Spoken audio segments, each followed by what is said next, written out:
For the best part of the millennium, projectile firing guns were the preferred weapons of choice for the navies of the world.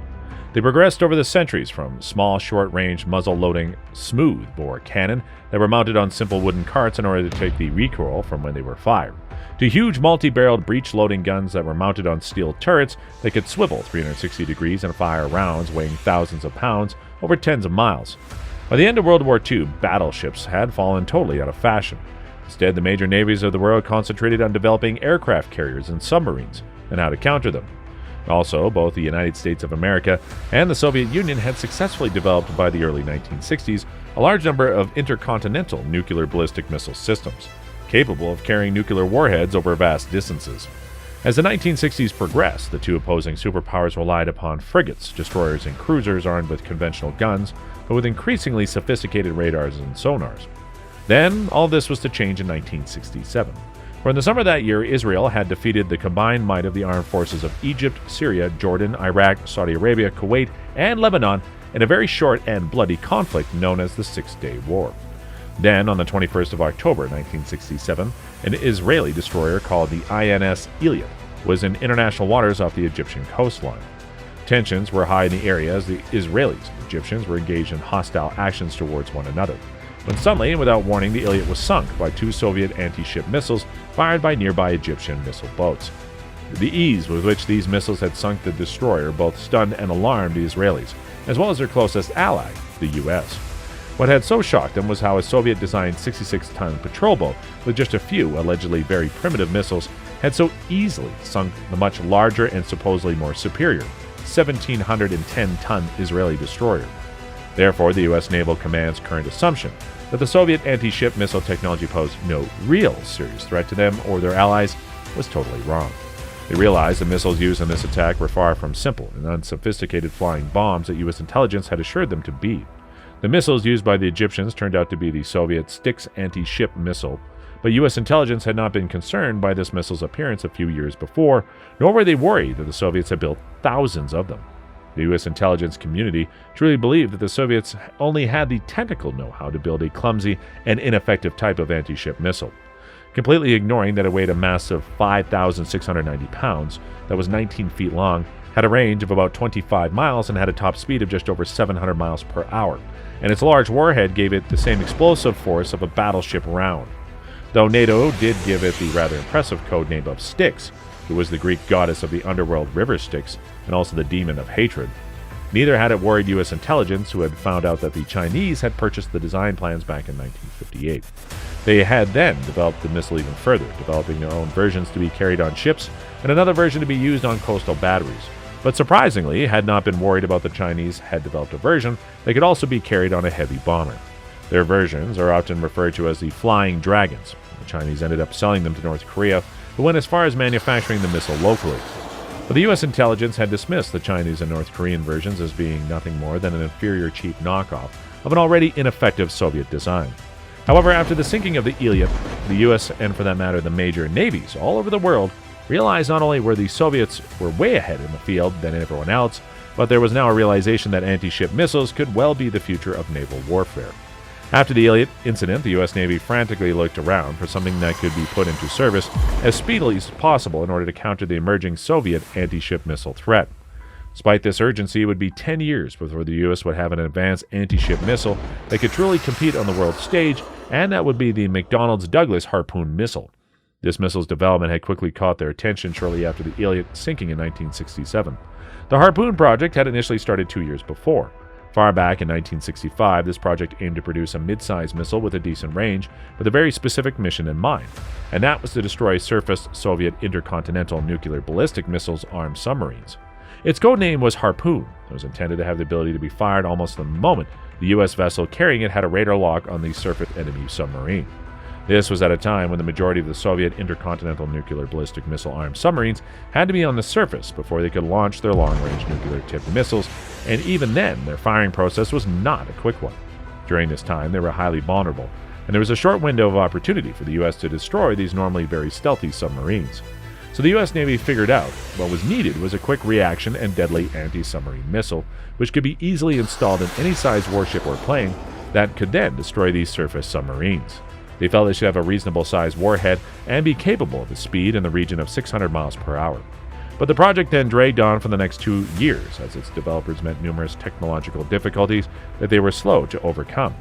By 1967, there was an increasingly good chance that the entire project would be cancelled, as the Soviets had started to introduce a whole new generation of intercontinental ballistic missiles and submarines that could be fired when submerged. So there was a real possibility that the Harpoon missile was in danger of being obsolete before it could be made to work properly. But after the Iliad incident, large amounts of funds were made available for the project and was retasked to produce a general-purpose anti-ship missile that could be launched by air, land, or sea, including from under the sea. By 1970, the repurposed Harpoon project was taking shape and showed such promise that the U.S. Chief of Naval Operations at the time, Admiral Elmo Zumwalt, authorized it would be given even more funding and made it the Navy's top weapons development program. But despite all of this, it was not until 1977 before the Harpoon finally started to enter operational service. Since its introduction, the Harpoon has been a huge success, with over 7,500 being delivered. It's proved particularly popular with NATO countries, with members like Belgium, Canada, Denmark, Germany, Greece, Poland, Portugal, Spain, Turkey, and the United Kingdom all using it. In fact, 33 countries have or still do operate the Harpoon, and rather bizarrely, the United States Coast Guard uses a small number of these missiles for a short time. The basic variant was the all-weather over-the-horizon anti-ship version. It was 12 feet long, weighing 1,500 pounds. It traveled at over 500 miles per hour, and on its final attack run, it would fly just above the water to evade enemy defenses. The launch platform feeds the target information into the Harpoon's electronics and then launches the missile. Once the missile has entered its final attack run on the target, the missile platform could leave the area, allowing the Harpoon's own radar transceiver to make any last-minute course corrections before attacking the target. This ability makes the Harpoon particularly deadly, as the missile can react almost instantly to any attempt by the missile's target to evade it. Since adoption nearly 50 years ago, there have been continual improvements to its performance and electronics. This has been done through various production variants. For example, early Block G variants entered the service in 2000 and had a much longer range, whereas the later Harpoon Block II standard was where certain existing Harpoons were upgraded to allow them to make better use of GPS technology. They also had vastly improved electronics to help the missile cope better against extremely fast targets. Until recently, the Harpoon has had virtually no actual combat experience in its long career. But all this was to change in 2022 when, in response to the Russian Federation invasion of Ukraine, the U.S. supplied to the Ukrainians Harpoon Block II missiles. Shortly afterwards, they were successfully used in combat by the Ukrainian forces against the Russian Navy. This occurred on the 17th of June 2022 when a pair of land-based Harpoon fired from the shore sank the Russian Navy's 187-foot-long support vessel, the unarmed Vasily Beck.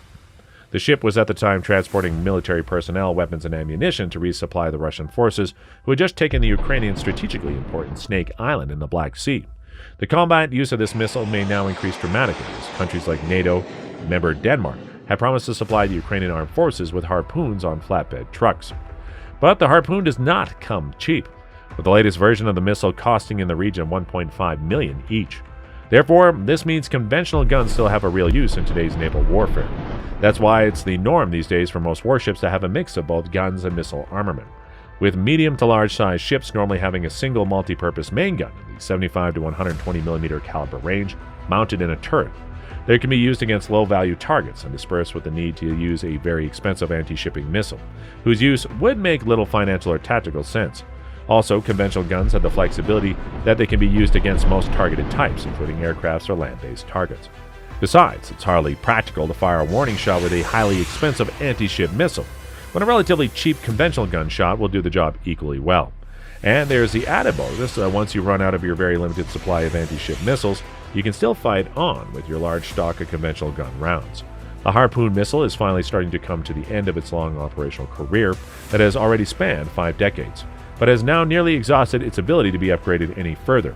So it looks like the Norwegian Naval Strike Missile, NSM, is the most likely missile to replace it in many of the navies of the world. It's about the same size as the Harpoon and is slightly faster, but at 880 pounds, it's about half the weight, and significantly it has around double the range compared to the standard Harpoon. Currently, NSM is used by Germany, Norway, Poland, the United Kingdom, and the United States of America, with 8 countries, including the navies of Canada, Japan, and Malaysia, due to start using these missiles in the very near future. As of early 2023, India, Indonesia, and the Ukraine armed forces have also shown a strong interest in buying large numbers of the NSMs. At the moment, there are only the shipborne and land-based variants available, but it is likely in the near future that there will be variants of the NSM that will be produced They can be fired from an aircraft or a submerged submarine. But with the current version costing $2.2 million each, they're expensive, and therefore there will always be room in the future for the far cheaper conventional naval guns to supplement these lethal high-tech missiles.